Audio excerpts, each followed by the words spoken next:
we start with an apology. It's ages since we did one of these. Yes, I know you've been waiting, haven't you? But here we are, in the flesh and blood, to make the most of the oncoming cold spell. It's great news, isn't it, Sarah? You know the phrase that he's used so many times, the beast from the east?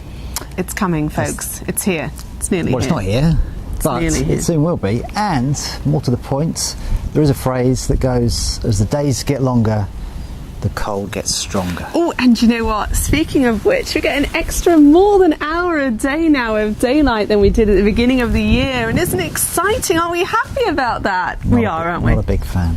I like it when it gets dark at 3:30 in the morning. It doesn't get light until 9 o'clock the following. 3:30 in the afternoon. It doesn't get light until 9 o'clock the following morning. Anyway, he likes it we digress. The point is, just when he thought that spring might be just around the corner, there's some crocuses out just down there. We had 15 degrees the other day. Just when he thought that we were through the worst of it. Then we get snow and ice warnings, and yet more to come. We ain't seen nothing yet, potentially. So there is cold weather on the horizon. Initially, over the next few days, nothing too extreme. Yeah, we're talking about wintry showers. Yeah, rain, sleet and snow, and some sunshine. We just had one here, actually. Yeah, sunshine, bit of frost.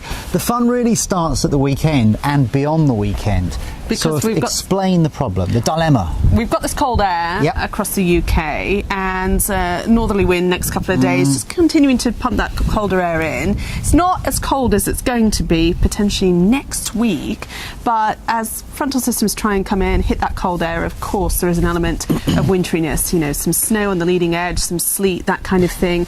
And at the weekend, looks like we'll see a front that comes in and then stalls, and even if you don't see snow from it, and there will be some significant snow, if you're trapped under it where it stalls, it's going to be very, very cold, isn't it? Grotty, yeah. And it's that sort of marginal situation. It doesn't take much to turn rain to snow. So if it's been raining for several hours, that can actually cool the air and turn it to snow. It's going to be that sort of setup through this weekend.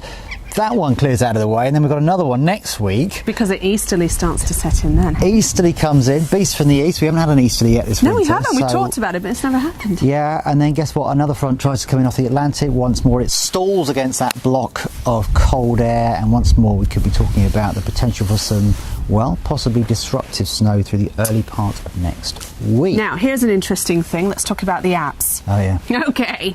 You know, I looked at my app this morning for where I live, one of them. Yeah. And it had sleet as the overarching day symbol for the weekend, for both days where I live at the weekend.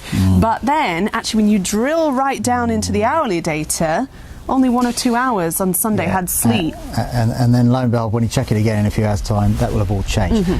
In regards to your apps, they are reliable in the sense that they will be portraying a cold picture over the next week or so. Yeah, good. The temperature's really struggling by day, sub-zero at night. Yeah, and you'll see sun symbols, you'll see rain symbols, you'll see sleet symbols, you'll see snow symbols. So all the symbols are in there, Sarah. Yes.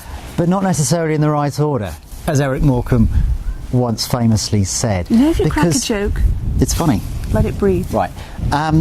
Because that sort of detail at this range, with all the uncertainties in the atmosphere, can't be relied on. But yeah, that cold theme is true. Don't take the hourly detail literally. Take it with a handful of salt, and salt might be quite useful, I think, over the next few days. He's here all week. Boom tish. Tip your waitress. What's she on about?